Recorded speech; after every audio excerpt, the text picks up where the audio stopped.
What's up, everyone? Welcome to the Season Gaming Bitcast. Ainsley Bowden here. Dan Rodriguez back for another dose of your gaming goodness. Yeah. Yeah, let's do this. We gotta. It's only an hour and a half since we started setting up. Yes, we've had some interesting technical issues, as all podcasters run into, so it's been a good time so far. But we've got a hell of a show for you today, actually. A lot to talk about, some really good stuff I'm excited about.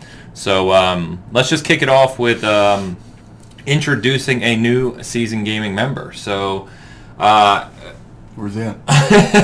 Yeah, not on video here. Oh, okay. So a gentleman named Carl Dwyer is going to be writing for the site going forward. His first article is up now, and it's a hell of an article. Talks about the history of console gaming, consoles all the way back to the Odyssey up until now, and then gets into the future of streaming and cloud infrastructure, and he brings a wealth of gaming knowledge and tech knowledge as well, as he's kind of in the industry, if you will, on the telecom side. And so, perfect addition to Season Gaming. He is a seasoned gamer, and brings something unique that you won't see on a lot of the big outlets. So welcome to Carl, and please check that out. Please give him a follow on Twitter, and expect to see him in the conversation going forward. So with that, we'll move on to our weekly poll. And our weekly poll, this one was a big one. It's sitting at like 8,000 votes right now. It kind of got spread all over the place because we were talking about, the early kind of part of 2020 not having too many great games, big releases, right? Because things got delayed. But we're coming up to March, and March is where the year really starts to kick off. Thank God. So our poll was, what big March release are you most anticipating? And, Twitter only gives you 4 options, so these are the 4 we threw out there. Between Doom Eternal, Animal Crossing New Horizons, Nioh 2, and Ori and the Will of the Wisps. And what's really neat about these 4, right, is Doom Eternal's cross-platform, play it on anything. Animal Crossing is Switch, Nioh 2's PlayStation, Ori's Xbox. So just kind of goodness for everyone, especially if you're a cross-platform gamer like we are. So we thought Doom would run away with this one, and it did a little bit. About 42.8% are looking forward to Doom the most. But as this poll got spread out more to our audience, Animal Crossing jumped up there, and I know people are really, really excited for this. I'm not one of them. I don't Not me. Not me. I don't get Animal Crossing, but that's fine. That's what, no big deal. So almost 31% said Animal Crossing. Ori's coming in third with 17%, and Nioh 2, I think, is more of a niche title. It's just that Soulsborne type of difficult challenge audience that likes that, but at 9%. So no big surprise here. Doom, the major release of March, I would say. Right, yeah. Oh, for sure. I mean, that's it's got to kick it off, man, because it is dry. dry right now. Yeah. But What are you looking forward to most? Probably Doom, and then probably the show after that. But we did have a couple comments from people that picked games that weren't on here. The show was one that showed up. Persona 5 Royal, the updated one is coming, and then some people just said nothing, which I couldn't really believe. But hey, to each their own. Yeah, I mean, stay in February then, I guess, because it's garbage. So hey, it is. Okay. There's nothing going on. Hey, Journey to the Savage Planet I'm liking it. It's good. I'm liking it. Good.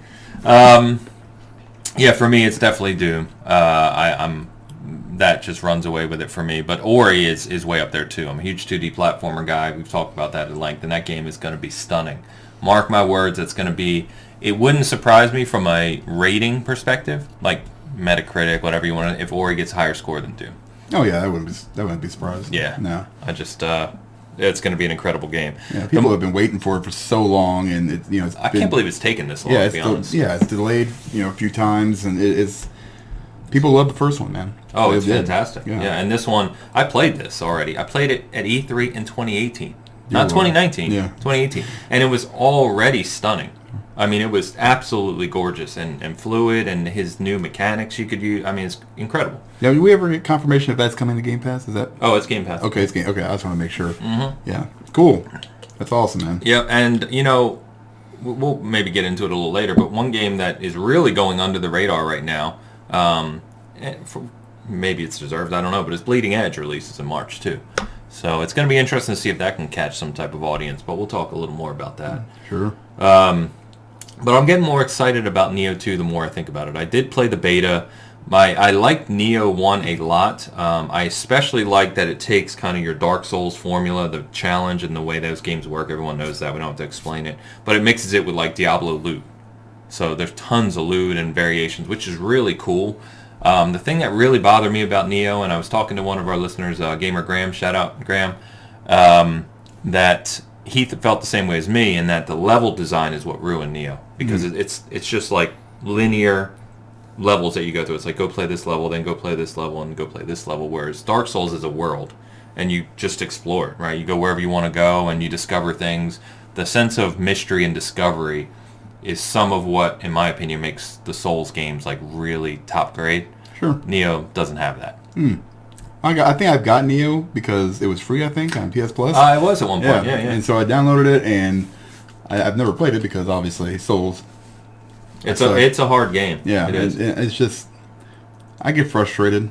As, you can see, reading my new Journey to the Savage Planet. We had a couple people. In fact, I think Graham, who we're talking about, read your review, and he's like, "I like the perspective of the aging gamer." Yeah, it's pretty, it's tough. I mean, but yeah, I've just never been good at those kind of games. But I've always liked watching them. You know what I mean? And I don't like to watch a whole lot of games, but games that I'm never going to play that I can't play because of my lack of skill, I'm all for it. You should watch RKG. Shout out to my friends at RKG. They're awesome. Watch that Dark Souls 3 and Bloodborne series they did. Oh, they're so much fun. Yeah. So anyway, March is looking good, and I'm probably gonna pick up Bleeding Edge's Game Pass, Ori's Game Pass. Although I have the Ori Collector's Edition coming. It's beautiful, and it's only like $40. Nice. It's like a nice packaging, soundtrack. Doom, I have the Collector's Edition coming, which is incredible with the full helmet. Oh man, I can't wait. And then Neo 2 actually has a cool special edition as well for PS4 with a nice steel book, and I want to say the soundtrack and something else. So I may end up just freaking getting them all. Why not? Yeah. There's get a new Switch too. There's an Animal Crossing New Horizons Switch coming too. Yeah. Oh, that's true too. And I read something funny the other day. We didn't even have it on here, but it said something like 40% of Switch Lite owners already have a Switch, like you. Yeah. Yeah, it's not like... I don't feel so bad now. It's like they weren't starting with the Lite, right? It's like the Lite was an accompaniment to the Switch. Yeah, and now they're giving away... They're not giving away, but they're if you own a Switch and you want to buy a Switch Lite, it's 30% off. Seriously? Yep. Nintendo, that's a new program right now. Just started this week, I think. 30%, so that would bring it down to $140. No, it's 30%. I thought they were 200. Oh, they were right. Yeah, so 140. That's a hell of a deal. Well, that's not bad. I might buy another one. I just built a $2,500 PC. Yeah, so that's what I need another Switch because I don't play my first one. Maybe I'll play the Lite. Yeah, you never know. I actually played that more than I played my regular Switch. Go figure. Oh my God. Who would have known? Yeah. All right, so we did have a listener question this week as well, which we'll jump into, and no name on this. If you're going to send in a listener question, send a name, even if it's a generic name, just so we can shout it out. Oh, this was you? No. But obviously I'm not going to say the person's email, but, let us give you a shout out. So we were going to talk about this anyway, but it's a question that they pose. So you might have noticed this week, Rod Fergusson, who is one of the, not founders, but he's one of the key guys to the Gears of War franchise. Him and Cliffy B were kind of around since the beginning. Rod was the guy who brought it back when Microsoft bought the rights from Epic with Gears 4, Gears 5. He leads the coalition. He is leaving, and this came as a big shock, especially to Gears guys like me, right? He's leaving to go to Blizzard to work on Diablo. So he's a really good guy. Nothing but good things to say about Rod. I love Diablo as well, so again, not a bad thing. But the question we got was, is this a bad sign for Xbox Game Studios and or Gears as a franchise? No. I mean, it seems to be happening a lot more lately. It wouldn't surprise me if this week, Corey Balrog, just Barlog went somewhere else, randomly. Yeah. You just never know. It's like God of War 2's in good hands, and I'm doing something new. Somebody needs to talk to, what's his face? Quick. He looks like he's poaching. Oh, Mike Ybarra? Yeah, that's what people are saying. Is Mike's over there picking people off of Xbox. No, it doesn't matter, man. I mean, it's good for him. I mean, it's probably paying a lot more, maybe. Well, I would guess it would be a lot more. Studio, I don't know. Yeah, he's not suffering. He's not hurting regardless. And that's fine, man. I mean, I saw some people calling for like Cliffy B to come back. Don't do that. That's craziness. Well, even it's funny. He said he would be open to, goddamn, not coming back at studio head, like right? Consulting. Consulting. Thank you. Sure. He would be open to that, but I was like, how easily people forget. I don't want to take anything away from Cliffy B because he was foundational to Gears, right? He's also an asshole. He can be a little arrogant. He just ran a studio that went into the ground. Yeah. Does anybody remember Lawbringers? No? Okay. Yeah. And, let's have some perspective on the Gears franchise. I know this is not... There's a lot of Gears people who adore the original trilogy, as I do too, but those games had their problems as well. People only remember the good things. They don't remember the bad things. They have this golden view of what it used to be like in Gears because Gears 5 has some issues, and it's like they forget that Gears 2, you could barely finish a multiplayer match for half of the life of that game because of lag switching and disconnects and the host advantage and all these other things that happen. So don't make it out to be like Cliffy would be some savior for the franchise. That's not how it works. No, they'll be fine. They'll throw, It's like a 400-person studio. Right, yeah. And it's one guy, and he was, sure, he was the director of, the ship, but it's going to be fine, There's...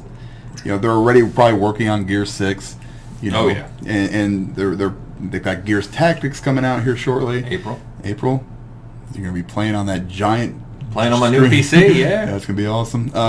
So this is nothing. I mean, it happens so often in every, I think, company. Sony and.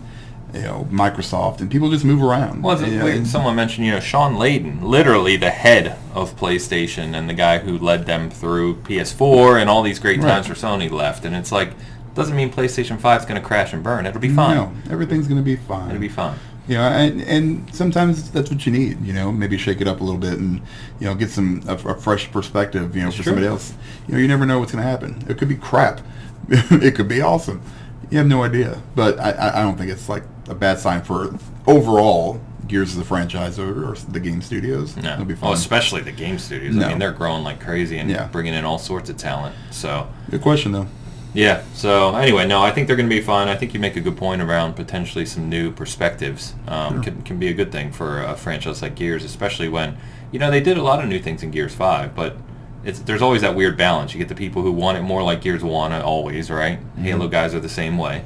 And then you get other people, it's like, oh, Gears doesn't change enough. And it's like, you can't please everyone. No. You got to strike a balance. So, all right. So, as we talk about big departures, one of even bigger than Rod, I would say, this week was Dan Houser. So if you're not familiar with Dan Houser, he is one of the two Houser brothers. And the Houser brothers are the heads of Rockstar and have been responsible for basically every good experience you've had with a Rockstar game for the past 15 to 20 years. Yeah. So from Grand Theft Auto 3 to Vice City to San Andreas to Red Dead Redemption to Bully, all directed and led by the Houser brothers. They are not only the heads of Rockstar, they also write these games, direct them. I mean, they are the foundation of these games. And in particular, Dan wrote Red Dead Redemption, Bully, and he co-wrote, like I said, with some other people and his brother, all of the Grand Theft Autos. So he is absolutely foundational to Rockstar. Now, it is worth mentioning that he has apparently been on a hiatus from the company since spring of 2019, last year. So pretty much after they shipped Red Dead Redemption 2, he went on hiatus, kind of has been away from the company, and they said his last day is here, I think March 1st or right at the beginning of March. So really interesting, and particularly with Grand Theft Auto 6, obviously probably deep into development, right? We, there's really no one knows when that game's coming, but I would suspect, if not next year, definitely by 2022.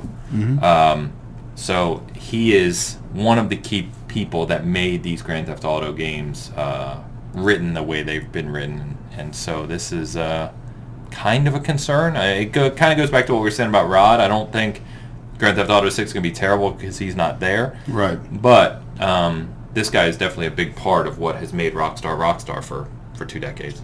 Yeah, man. It's like it's tough because he wrote so many, great games, and that's huge, you know, because the biggest thing for me for Red Dead Redemption, you know, aside from the gorgeous, you know, it's the story, the way they're able to tell a story, that's gigantic. So this guy taking GTA as well. I mean, GTA 5, the writing is it's hilarious. fantastic, you know, and so this sucks. Do I think it's going to destroy Rockstar? No. They're going to be fine because Rockstar prints money. Yeah, they just it could be. What are they at? 30 million for Red Dead Redemption 2, 120 million for GTA 5. That's insane. But it's GTA Online that makes them over $1 billion a year. Right. Yeah. Yeah. I mean, well, maybe you gotta buy the base game though. You gotta have that first. Yeah. So, yeah. I mean, it sucks. You know, I hope that everything's good with him. I hope he's just doing it because he's like that's tired. Yeah. You know, and not something worse. Sure. I guess. You know, but I have no idea. So hopefully he just he's got the money. Might as well enjoy the rest of your life. Yeah, he's you know, if they need him to consult, maybe he'll just be like, yeah, no, not doing that either. But it sucks. But also it's going to be fine. Yeah. So no, I'm with you. It's just it's kind of an end of an era. Yeah. You always hear about the Hauser brothers and their influence on Rockstar, so it's kind of strange in that regard. So, what was I going to say about that? Damn it, there was one last piece. To your point, I hope he's doing well. In all these moves, you see these people leaving companies. I think with some of them, there's some things we don't hear about. We still don't really know what happened with Layden, right? Like, it hasn't come out. There's definitely something else that happened there.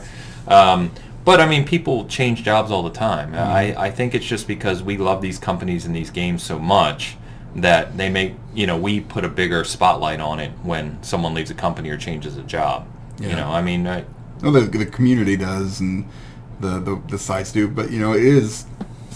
I mean, that's the news, Especially, it's just like Sam Raimi, who directed the Spider-Man movies, the first three. Now he's potentially directing Doctor Strange 2, and that makes news. Now, people that don't follow this stuff are just like, I don't really care, So, but it sucks because, you see, a guy that's brought so much joy to us, through his, his hard work. I just hope he's all right. Everything's good, Hopefully it's not like a terrible situation that we don't know about. Being on hiatus for basically a year and then saying, hopefully you just got burnt out. Just said, I need a break. I can see it happening. Well, and Red Dead 2 took 8 years or whatever to make, so we'll see. Yeah. But anyway, let's go ahead and jump into our normal news here. So here's an interesting one right out of the gate as well. So PlayStation or Sony has been rather quiet on the PlayStation 5 front. They have a logo. It looks kind of like what you would expect the logo to look like. Sure. And they now have a placeholder on their website saying PlayStation 5's coming this holiday. So, I mean, they're just releasing all sorts of info. Mm-hmm. But they basically were interviewed. One of the vice presidents was interviewed last week and basically said in short frame, if you will, he basically said they're waiting to see how the market develops. This is a competitive industry. And that really they're waiting, in so many words, to see what Microsoft prices the Series X at. Right. And so now you're in this holding pattern between these two companies, right? Because Microsoft's been a little more bullish this time. They've been a little more communicative. Sure. Yeah, let's go with it. Yep. It's a word. Because they know, obviously, we don't have to rehash 2013 again with the Xbox One. So they're trying to be very clear about what their plans are. And that we also saw confirmation this week from someone who I do trust, whether I agree with him all the time or not is irrelevant, but Tom Warren, who, is a Microsoft kind of editor, if you will, over at The Verge, said that the full reveal for the Series X will be before E3. So they are going to do kind of the full thing just so E3 can probably focus on games, studios, etc., right?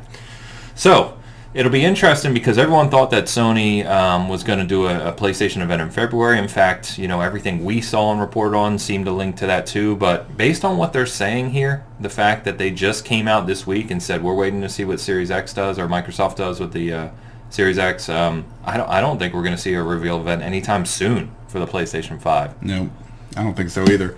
I mean, it's a really weird way to go about it. How much you have to price it at probably by now. Yeah. What goes into it, to make any kind of a profit, if that's what you're trying to do, where you have to be generally, as far as to what it's going to, the public is going to pay for this thing. I mean, releasing that information now or later isn't going to matter because Xbox is, they're the same way. It's like, well, here's our Series X or whatever it is, and then this is how much, we put into it. This is how much it's going to cost. This, they know this stuff. Why they don't, come out and just, say, yeah, this is how much it costs, and it doesn't make any sense. I mean, to me, it doesn't. I mean, it's not going to change the price. It's if they're going, if Xbox comes out and says, okay, the Series X is going to be $600, and Sony was originally saying, okay, well, this is maybe ours is going to be $400, but since they're $600, we're going to raise ours to $500, so they don't take as much of a loss. Yeah, suck it. That's what I say. Just release it. That's not what's going to make you money. It never has.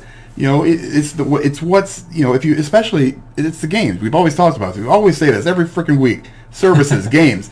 That's what sells your stuff. If you put out a console for $400 and this other one's sitting over here for $600, it's going to sell more.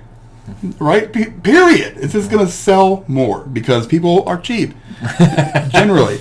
All right? And they've already got the base.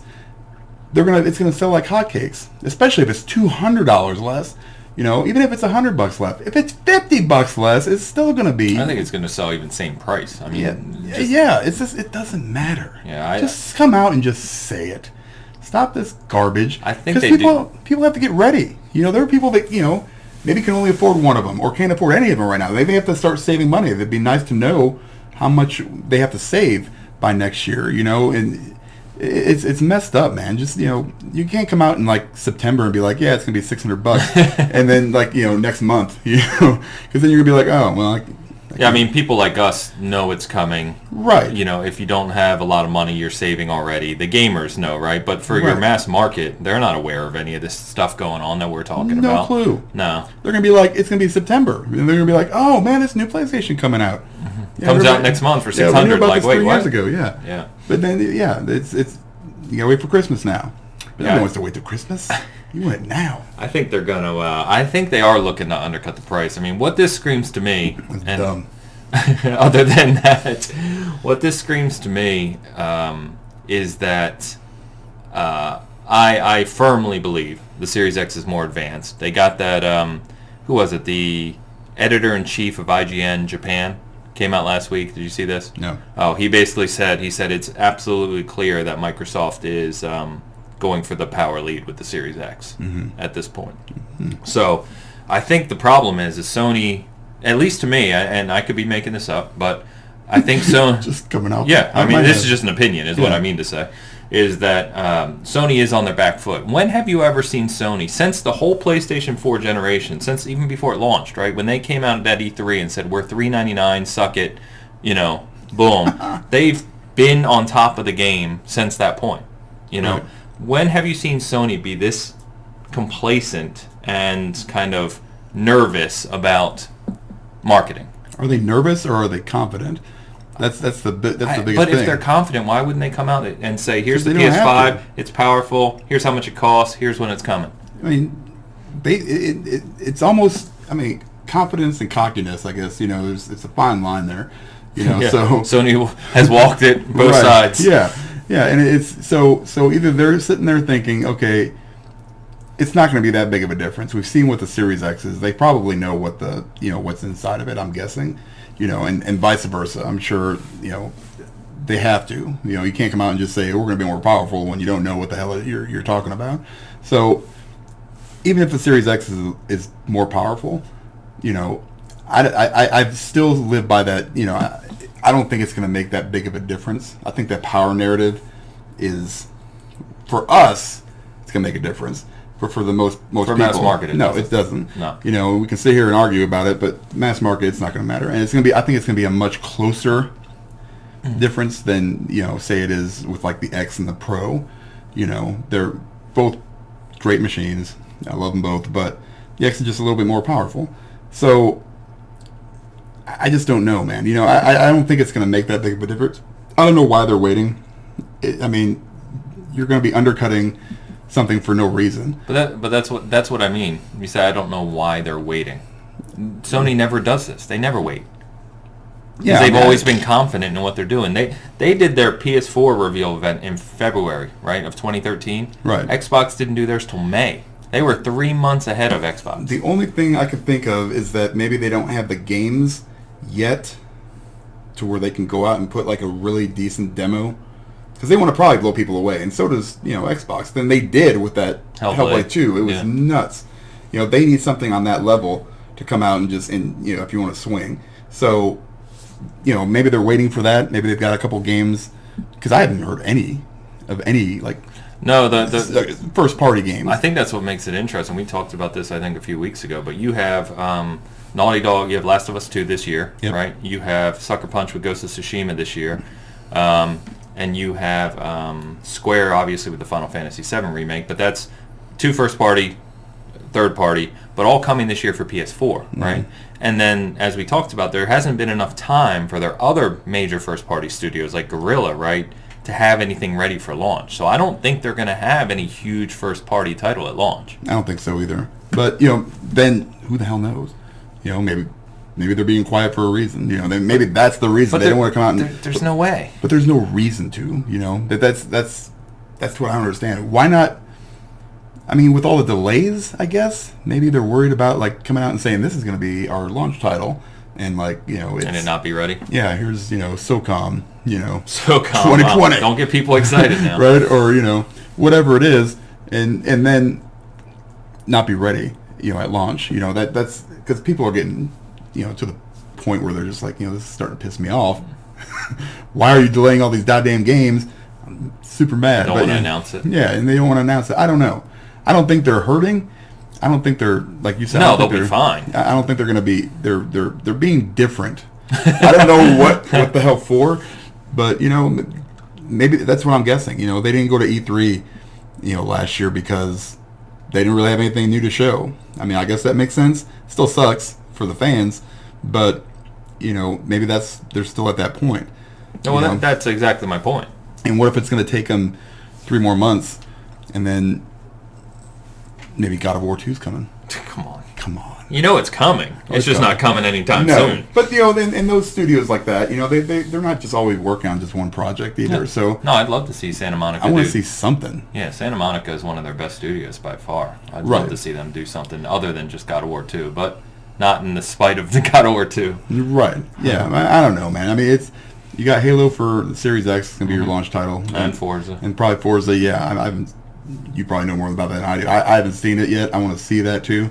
No, they haven't shown it, but they've been talking about it. Okay. Yeah. That's fine. But they could have a GT. Was it Gran Turismo? Maybe. I think they're going to turn, because Polyphony Digital, who makes Gran Turismo, I think they're going to turn GT Sport, because they've been evolving that game for like 2 years now. I think they're going to turn that into a full-fledged GT7 for the PS5. It's a gorgeous game, man. I love it's that gorgeous. Game. I don't know. We'll see what happens. Yeah. Stop it, Sony. Just come out and show it. Start it.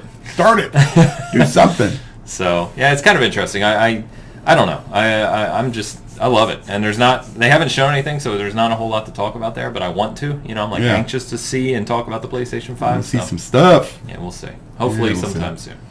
All right, but sticking on Sony real quick. This is both sad and strange news at the same time. So Sony had a first-party studio, Sony Manchester, in Manchester, England. It was a studio that they put up in 2015, and it was purely focusing on PSVR titles from a first-party perspective. And they just closed them. I couldn't get an exact count on how many people were let go. Apparently, all the jobs were just made fully redundant, which in the UK means they were just let go. They weren't offered other studio positions. They were just wiped out. So I would guess, probably not a huge studio, right? I would guess anywhere in the 40 to 80 range maybe, but still bad news. I hope those developers obviously find, new jobs somewhere else. But the reason I said strange is because this studio was open for nearly 5 years, over 4 years, never put out a title. What? How does that even make sense? They're just smoking the reefer and skateboarding around the office. That's all that was happening over there. So they were like, "Wait, what are we paying these dudes for?" Jim Ryan walked in. He's like, "What the hell's going on in here?" It looked like like Google or something. People were over there just, running around with their shirts off, and I'm sure that's not the case.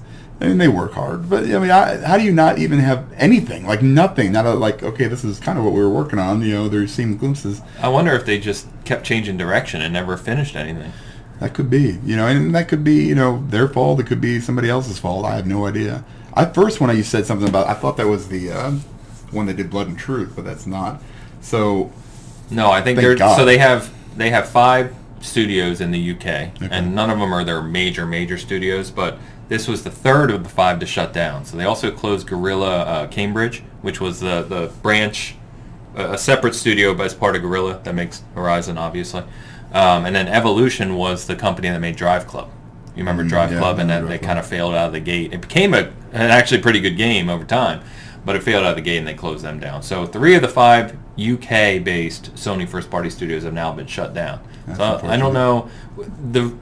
One of the reasons I brought this up, which is kind of both sad and ironic, is that Jim Ryan was over PlayStation Europe. Mm-hmm. He was responsible for these studios, and now he's the CEO. And he's a piece of garbage. Yeah, he's not a very good guy. Well, maybe that's it. Maybe he left because, that's why they failed, because he wasn't there to show them his awesome leadership. Yeah. I don't know. So kind of interesting, kind of sad. We have heard rumors, of course, that there's going to be a revised PSVR, like a 2.0 version coming for the PS5, which I would be really excited about, even though I don't play my PSVR that much. It is a cool product, and it has some good experiences. So we'll see. I just hope those developers land on their feet. So going back to studios, of course, is Ubisoft, and they came out this week and announced their release plans for the fiscal year. With the end of the fiscal year, we talked about some of the things last week with the companies, Microsoft, Sony, Nintendo, but all these publishing companies have to talk to their investors around what they're going to release so they can obviously, get their money in line and see what they're going to be making. So Ubisoft came out and said they're going to be releasing 5 titles before the end of the fiscal year, which, of course, is March 31st, 2021, so before April 1st of next year. And we knew all these 4 of them, but the 5th one's kind of a surprise. So Watch Dogs Legion, which got delayed, but we know is probably coming this fall, I would presume. Yeah. Gods and Monsters, the one they showed at E3 that needed some more time. Rainbow Six Quarantine, which is more of a smaller title. Assassin's Creed, they didn't say Ragnarok, but it's like the worst kept secret in gaming right now, right? Yes. Assassin's Creed coming this fall. But they said Far Cry. And that's kind of surprising because I think we all thought that Ubisoft was going to take time off of Far Cry after 5 didn't do as well as they had hoped, and then they came out with New Dawn. You reviewed, I believe, right?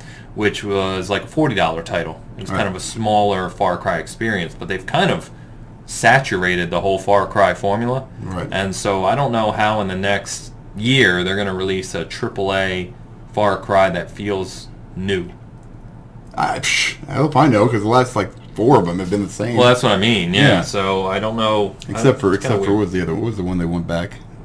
And what was the Far Cry? The prehistoric one? Oh, Primal. Primal. Yeah, that was interesting. Yeah. And that again was a half-baked effort, right? Because it was the same map as Far Cry 4. Pathetic. You use different words than I do. Right. Yeah. New Dawn was Far Cry 5. They just. It was the same area basically. It just took place way in the future. So it was.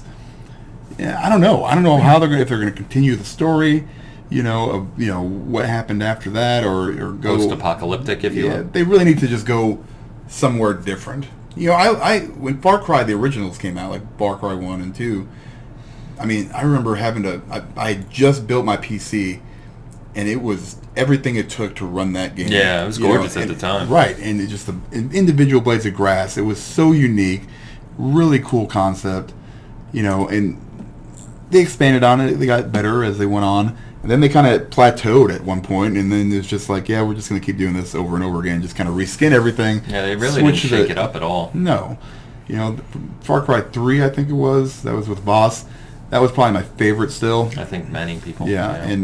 And 4 was just like meh.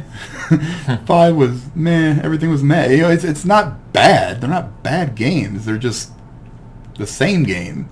So I mean, and there's something to be said for familiarity. With these things. And I'll play them because I kind of like that feeling. Assassin's Creed is kind of the same way anymore. They're getting a little bit better. They improve these small little areas, but for the most part, it's the same thing. And that's more for that game and that series. It's more of a, I like to see the story from, Sure. Just see how it goes and how it connects to everything else. But with that being said, do something. Yeah, it's kind of strange too, because we just heard last week or a couple weeks ago, right, that Ubisoft was redoing their whole way they develop these games so that they're more unique and less Ubisofty. Yeah. Ubisoft. So now we're hearing Far Cry's coming in the next year. So I don't know. Maybe they've been working on it with a different team for a while and they are mixing it up. I guess we'll see. But yeah, man. Found it interesting. Cool. This is we'll take it as a rumor, but this is coming from someone who does kind of have information and has talked about these things before. So Breath of the Wild 2 moving over to the Switch.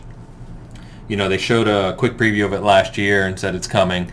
And the plan, from what we understand now, this is from Spiel Times journalist and Nintendo insider Sabi. Sure. Yep. Samsonite.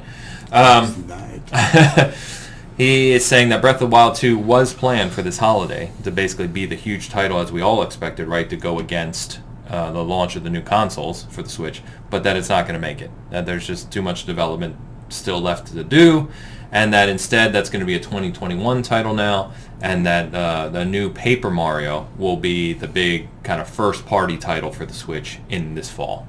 I'm shocked.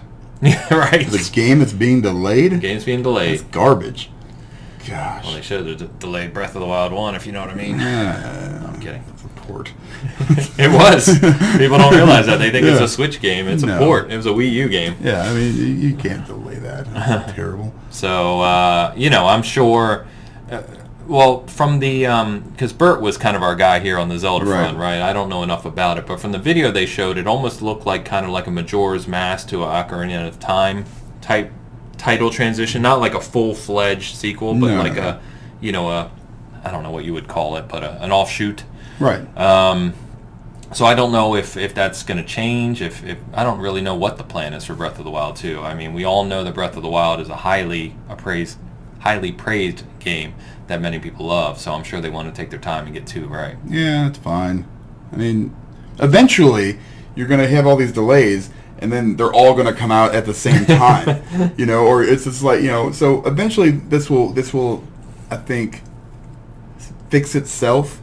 Because, you got 5 games that are supposed to come out over these next 5 months. Well, they all get pushed back, 6 months each. So those are pushed back.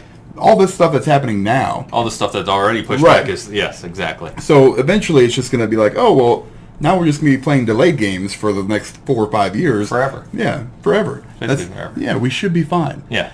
Don't screw this up. All right? Don't. There better not be a gap. Release something that we can do, Well, I'm actually more excited about the thought of a new Paper Mario than I am Breath of the Wild 2. Well, that's because you're dumb. No. Well, I mean, that's debatable, but... No, Paper Mario's all right. It's a good game. Good game. But, yeah, I mean, jeez. Gosh, man, it's so frustrating. Every time we do this, it's like, hey, what's going to get delayed this week? So we should just make that a section. I was just going to say we should make a segment called Delay, something delayed. Yeah, make like a cool graphic. Delay! Jeez Louise, I'm getting tired of it. Yeah. Oh, well. Not surprising. Nope, not at all. So a couple company updates to touch on. This one's real quick. I just thought we'd mention is Capcom is crushing it, is exactly what I wrote here. So their fiscal results, we were just talking about it, they showed the best quarter in company history and a 37% year-over-year growth in digital revenue, driven mostly by Monster Hunter World, and obviously the Iceborne expansion, Resident Evil 2 Remake, and Devil May Cry 5. So, they're coming into this year already with Resident Evil 3 Remake, which we know is going to sell like hotcakes, and potentially, from what we've heard, I'm sure it'll get delayed, Resident Evil 8 coming later this year. So Capcom, and at the beginning of this generation, a lot of us were getting frustrated with Capcom because they were just doing cheap remasters and ports, and they seemed to just... There was 8,000 Mega Mans. Yeah, they just didn't seem to really know what the hell they were doing, and they have all these fantastic IPs, but in the past couple of years, they've turned it on. They've delivered basically hit after hit. I mean, Resident Evil 7, Monster Hunter World, Devil May Cry 5, Resident Evil 2 Remake, they're all just top quality games. So, good for them. Yeah. And then, this is... I read this one this morning, before recording, and I was like, wait, what? And I had to actually go into the patent to read this because it's kind of bizarre.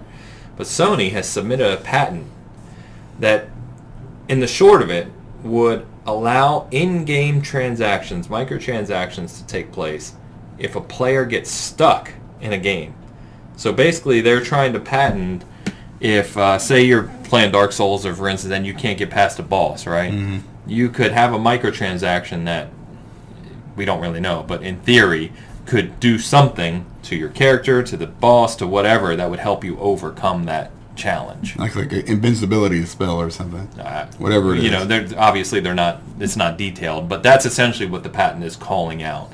And so people's minds were running wild with this one, like, oh God, this sounds disastrous, right? Because then, you know, worst case scenario, and I'm sure this won't happen, but of course people are already jumping to the conclusion of now they're going to make certain parts of games almost unbeatable unless you know, pay for this. It's kind of like what people were worried about with progression. Mm-hmm. Like, I can't progress in this game without spending real money, you know. We've kind of seen that to some degree in a few titles, you know. Yep. So I don't know, kind of a weird patent to see jump out, you know, before the next generation kicks off. Yeah, I would have paid, you know, $20-30 more extra dollars for a journey just to get past a couple places. If I didn't have to do it at all, that's not a bad idea. I want to beat this game. I just don't want to play it. Yeah, I really don't want to play it. But, you know, yeah, I mean, potentially you could see that, you know, where it's like, okay, we're going to lock this behind a paywall, you know, but not really lock this behind a paywall. You know, that could get a little bit tricky, I think. You know, I mean, I'm all for, you know, if it's a single-player game and, you know, people want to spend, like Assassin's Creed had, you know, the extra XP. Yeah, you use the progression on that, right? Yeah, Odyssey, I mean. Yeah, for Odyssey, yeah, that's right. And that's, you know, and that helped out quite a bit, actually. You know, so, I mean, it wasn't so egregious where it felt like you were almost cheating. It's just because that was a grindy game. It was grindy. I didn't 100% in the achievements, but I did. I finished the whole game. I did all the, what are the bounty things you could do? You know what I'm talking about? Yeah. Kill that. I did all of that. I did all the arena, and I did level 50. I did all that without that progression. Right. And that, it just takes forever. It's like 90 hours. Yeah, it's nuts. So, I mean, if that's going to shave off a little bit of time for me, fine with that. This, it's fine, I guess. You know, for people, but you just got to be careful. You just got to make sure that's, you know, I'm not sure why you have to patent that. Oh, it's kind of weird. Yeah. I don't understand. I guess we'll see how this gets implemented, if it ever gets implemented. I mean, patents get thrown around all the time that are never used. Now, what if it says, you know, what if it means, like, if you get, like, stuck in a rock? You have to pay us to get the other half of you off of this wall that's inside the wall. That would be cool. I have a feeling that players will keep Sony in check here, or any company that tries to do this. For sure. Not just Sony. I don't think developers either are going to be like, yeah, let's put in this really, really super hard thing just to make sure we make a little bit extra money on the side, you know. I know people would have used it on the last Valkyrie in God of War. Oh, for sure. Did you beat the last Valkyrie? I didn't beat the first Valkyrie. No, yeah, I did, because you have to. But I think you do. I beat one, maybe two. Because there's I want to say there's maybe 12? Maybe. 12, and then there's the Queen. Yeah, and people struggled like hell with the Queen. Nope. I remember Bert texted me. He's like, dude, I can't wait for you to fight the Queen because he was ahead of me. And I was like, all right. And I'm not saying I'm fantastic at games, but I beat it on like I want to say third try maybe. She killed me twice. And he's like, what? It's like, it was like a Dark Souls boss, really. That's what it felt like. Nope. Yeah, it was tough. Hard pass. But anyway. All right, couple final updates for a few games here. So Bleeding Edge, we mentioned it earlier, comes out in March 24th. Not a lot of press about that right now, but I wanted to mention it because I have played it. It's a really, really fun game. Very colorful, very has a lot of character. And there's a beta next weekend. It's a closed beta. I think you can get in if you pre-order the title. It is coming to Game Pass, but if you pre-order it, you get a bunch of pre-order bonuses as well as access to 2 betas. There's one next weekend. There's one at the beginning of March. And just, if you are interested in this game, pay attention to their channel, because I think what they said is every week up until March, they're going to do a character profile. So the first one just came out today for one of the characters, which is going to tell you about the character, what their moveset is, how they work, etc. Very similar to what was done with Overwatch and titles like that. So if you're interested in Bleeding Edge, check it out. Yep. Not your type of game. I'm going to tell you something. If this thing succeeds, it will be 90% because it's on Game Pass. Because it's just, there's nothing, man. There's no buzz about this game. Nothing. Yeah, it sucks, because I love Ninja Theory. It's a cool game, It too. looks really cool. It's a cool game. Now, it's I'm going to try it out because it's on Game Pass, and maybe I'll like it. I don't know. But that it really needs something. They got to come out, and they've talked about it at their, their XO, and it just seems like it's always, it's multiplayer only. So it's, yes. You're cutting out a chunk of people that aren't going to play it right off the bat. I want to say it's got like Lawbreakers written on it, but it almost does. A little bit. A little bit. It's like the bottom is Lawbreakers, the top is Overwatch. Right. Where's it going to land? Right. And it could just blow people away. But like I said, Game Pass is going to be huge for this one, I think. I think it'll definitely help the population. Now they've got to come out of the gate with some sort of system in that game to keep people playing. Right. Because otherwise you're going to see this spike and it's just going to collapse. Right. You don't want to Sea of Thieves for sure. Sea of Thieves has made a comeback. It did. Yeah. You're right. It took a while though. Right. You don't want to wait a whole year. I think with the right marketing plan, with the right in-game strategy as far as what's going to keep people in the game, you could potentially do something. Yeah. But not hold my breath, unfortunately. But we'll see. Yep. And then just Modern Warfare update. Season 2 is coming next week as you're listening to this. The details have leaked. You can find them on our site. So you've got Operator, a couple new guns, new items to unlock, etc. Everything you would expect. Just wanted to mention, and for our listeners, if you may know, is the Battle Pass for Season 1 has been out for a while, obviously. There's a new one coming for Season 2.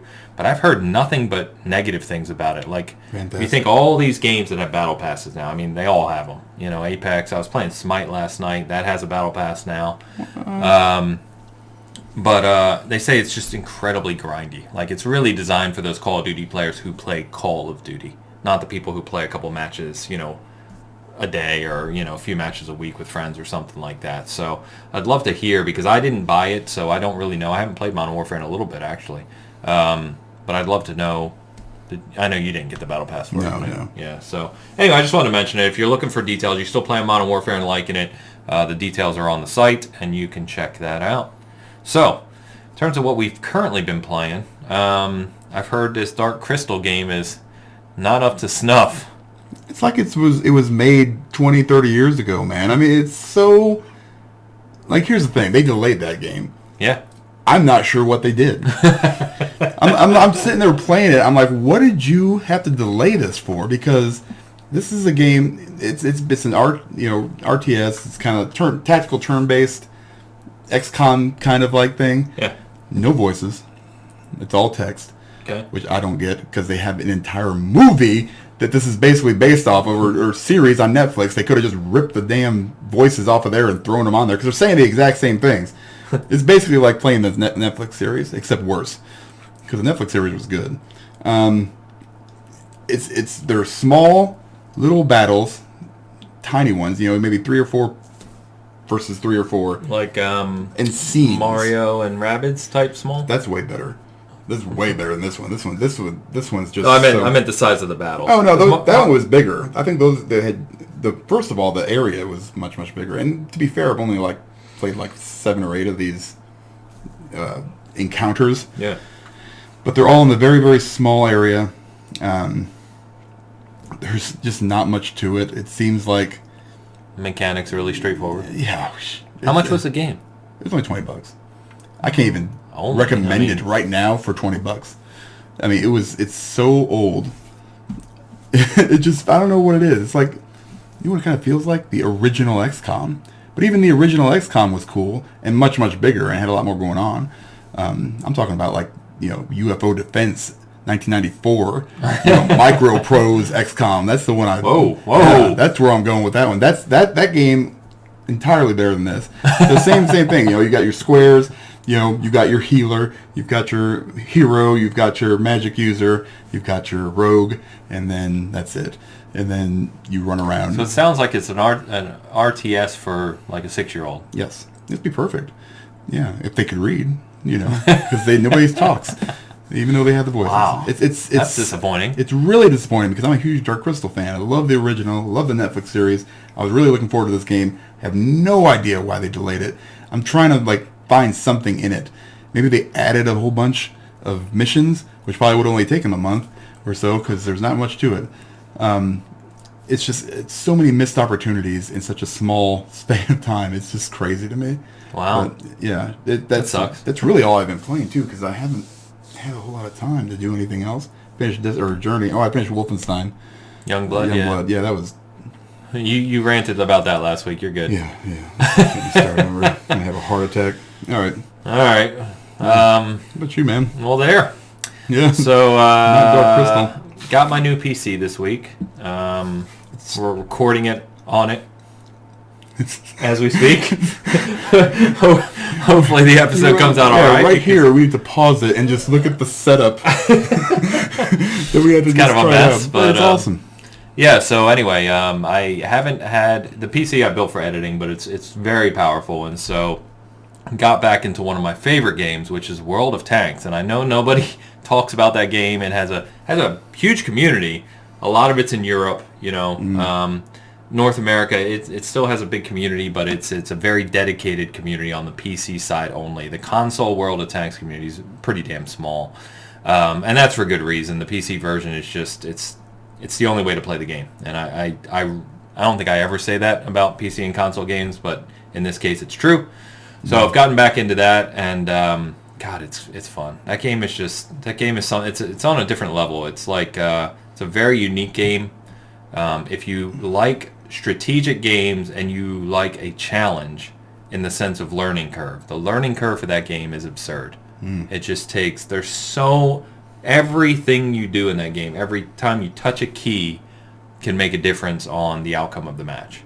And it can be stressful, but it can also be, it can be terrible and you can be madly frustrated, but it's also that game when things go right, it's like euphoric. It's like every once in a while you have one of those matches where the match finishes and you're just on cloud 9.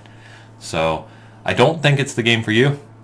I played it on the console. No, see, started wrong to begin with. Right. I mean, it's I didn't have a PC at the time when I first tried it. It was free. I was like, I gotta try this out. It is a free game to play, but it is one of those games where your progression on unlocking tanks and everything and just playing matches, especially if you're not good.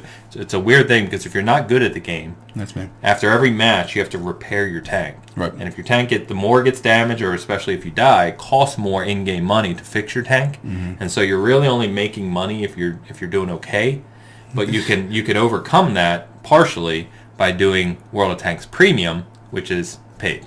Yes, that's how they make their money. Bastards. Yeah, that's how they make their money. So it can be an expensive game to play if you play long term for sure. But I do recommend it just because it's super unique and just the strategy. I can't really talk enough about it. I think one of these days I may have to do an article on it, but to do so I'd have to do it credit because there are some people who are complete diehards with this game. To give you perspective, you'll get called out so bad. Oh yeah, they'd rip my article apart. It's like there's tons of World of Tanks articles, and one's gonna pop up on their feed and go, "Oh hey, finally I get to read." That son of a he has no idea what he's talking about. So I checked yesterday. I've played 2,600 battles, right?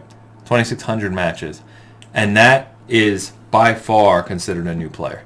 It's not even in the realm of being an experienced player. I played 3. People there are people with over 100,000 matches. The game has been around for 10 years. The beta for World of Tanks was 10 years ago, believe it or not. That's nuts. Yeah, so it's been around that long. And see, this is where you come into 100,000 hours. Matches. Matches. Okay, well so how long is a match? Matches anywhere from 5 to 10 minutes. Typically. Oh, okay, that's terrible. Yeah. That's still a lot. It's still a lot. That's a ton. Yeah, and there's probably people with more than that. I know some people. Some of the guys I've linked up with on the game itself have 20, 30, 40,000. Yeah. So, yeah, it's nuts. But like I said, that community is unique, and the game is unique. And if you've never played it and you have a PC, don't play it on console. Give it a try. It's crazy. Sure. I've been playing Journey to the Savage Planet as well. I was playing that before my PC came because my PC just came on Friday, and I'm loving it. I'm really, really liking that game. It's funny. It's pretty. The mechanics are good. I know you said it gets, it gets this difficulty curve later on that I don't think I've gotten to yet. I beat the first boss. I'm passing to the next part of the world there, and I'm exploring, and I'm still really enjoying it. I'm curious to get to where you saw this spike to see if I continue to enjoy it. Right. It comes relatively late in the game. Like you play at the mechanics, and they feel really good. Yeah, it's smooth. During the whole thing, until you really need to be faster with them, and then you start realizing that these mechanics aren't meant for that speed and what you're trying to do, like jumping at the same time, doing this at the same time, right after that. It's those combo moves that you're eventually going to get to the point. Maybe you won't. Maybe it's just me and my slowness. But that's what really frustrated me, because I wasn't expecting that. I was like, okay, let's continue to do this. Maybe mix it up a little bit. But it just got to the point where I was just so frustrated. I was cramping up. Which is a shame, because you really liked it otherwise. Otherwise I loved it. I thought it was hilarious. It is funny. The ads are crazy. I've only watched a couple of them, but they are hilarious. The guy, whoever that CEO is of... that's not even the best. You didn't see the Meat Buddy? Have you seen Meat Buddy? I haven't. Oh my gosh, Meat Buddy. Okay, all right, I'll go. I've got like 6, you probably have your email box. Yeah, I haven't watched one of the first ones. Yeah, we'll watch Meat Buddy. All right. And then, so now that I have the PC, I was installed Steam, and I was looking at Disco Elysium the other night, and I didn't buy it yet, but I think I'm going to. Yeah, I'm that's the game I want to get back into. Okay. A little bit more, because I keep wanting to go back, and I'm sitting there watching, looking at my PC like, I need to go over there, but I kind of want to set my recliner. So it is. That's the thing that's slowing me down. It is confirmed for PS4 and Xbox One this year. Oh man. That's why I'm like, do I want to buy it now when I can? But you know what? This one is another game that kind of lends itself more to, because it's really not. It's really simple, right? It's very text based, text based. Yeah. So I mean, actually, and it's a isometric perspective, right? Right. So it's very Diablo-like, yeah. Moving around and stuff, but it's very texty. Okay. So texty. It's a text. So, and the other thing I was thinking too is, it's coming to consoles later, but later this year, after next month, once it kicks up, I'm going to have more games anyway. So maybe it's a good period the next 7 weeks to play it. Yep. So I gotta get back into it. Yeah, so I'll probably buy that later today. Let's be honest. Good choice. So I didn't realize it was still $40. I was thinking, it's been out. There'll be a sale. No, it's $40. There was a sale on it. Maybe I missed it. Damn it. Yeah, probably during the holidays, right? So anyway, but it's been fun, man. It's been fun getting back onto the PC. I've got that 34-inch ultra wide, which is just bonkers. It's gross. The other day, I think I sent you the picture, right? I was editing an article. I was on Twitter. And I had a YouTube video playing all on the same screen. It was awesome. I was like, getting used to this. So I used to edit on my laptop. Everything for Season Gaming, I edit on a laptop, which is a 17-inch screen. And now I'm working on this 34-inch ultra-wide, and it's changed my life. So shout out to Tears. Shout out to Jordan, who is actually still a contributor at Season Gaming. Hasn't written anything in a while, but he's the one. He's a big PC gaming guy. And he's the one. I bought a 32-inch curved BenQ monitor, and he's like, dude, you got to go ultra wide, trust me. And so I had 2 monitors sitting here in my house before my computer even came. But I thanked him yesterday. I said, you know what, you were right, this is amazing. So gross. And that Red Dead picture just, gosh, it has me tempted. I mean, just buy it. I think it's on sale. If it's on sale, you need to buy it. Because I haven't spent enough on Red Dead stuff already. $30. I mean, who cares? Just to see it. Just to see it. $30 to see it. I mean, I would. I have. I've got it on 2 different consoles. You're your own creature, though. Yeah, that's true. All right, that's fair. Yeah, that's fair. All right. So what we got coming up here? As always, guys, if you enjoy listening to us, hit that like button, hit the comment button. Let us know what we're doing well. Hell, if we're doing things bad, tell us. We're open to feedback. Yeah, then we'll make fun of you behind the scenes. Look what this guy said. Yeah, we'll do it differently. It's okay. So we've got some things coming. So Journey to the Savage Planet review. Your review's up on the site. Yep. Check that out. The article from Carl, who I introduced at the start of the show, is up on the site. It's featured right now. That's the history of the console and I forget the exact title, but history of the gaming console and where the future is headed. So like I said, tremendous article, a lot of detail. Check that out. As you're listening to this too on our YouTube channel, Bert actually did a new video. We were working with a company whose product is not even out yet, called Dragon Grips, and these are new grips for your controller that basically kind of wrap on. And you know the Elite 2 has that built-in kind of perforated. It basically adds kind of like that to your DualShock 4 or your Xbox One controller. So it kind of seals in around, you know, the handles and kind of wrap around the back. Yeah. Bert really liked. We had a preview of the product, meaning it's not the final cut that's going to be going to stores. It's going to stores supposedly this month. Nice. But he allowed us to test it out, film a preview video, and that video is done. So definitely go check that out. This is something that if you use a normal Xbox One controller or a normal DualShock 4, you may be interested because it's going to be a cheaper kit than most of them, but really high quality. Yeah. So, and I believe, I'll double check on this, but the gentleman that we're working with who runs his company who's building this does things for charities for disabled kids. Perfect. And so I think, don't quote me, I'll double check, but I think some of the revenue and the profits are going to be going to help kids like that too. So again, all good stuff that we like to focus on. So other than that, I want to close out. Stay tuned. We actually, not stay tuned to this podcast, but stay tuned to Season Gaming because we have some more surprises coming, some more good news coming down the line here shortly. And new videos, new articles, bunch of good stuff in the works. Really excited about. So as always, thanks for tuning in. Appreciate it. And see you with episode 93 next week. 93.